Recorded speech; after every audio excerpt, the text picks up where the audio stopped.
Okay, a little confusion that we get with Hayward, the older Pro Logic system.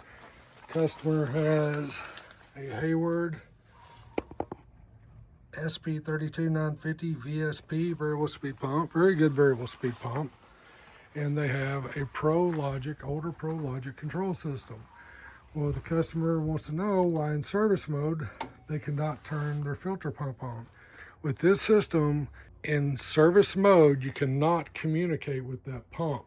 So if you want to operate that pump manually, turn it off and on, you have to blink in this timeout. So now I'm in automatic mode. In auto mode, you can just turn the pump on and off from here. You cannot do it in service mode.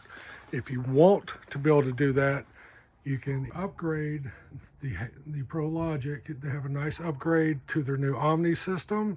It replaces the board, display, everything, all the guts inside of there, but this box stays on the wall, and then you can communicate in service mode to your variable speed pump. Hope that helps somebody.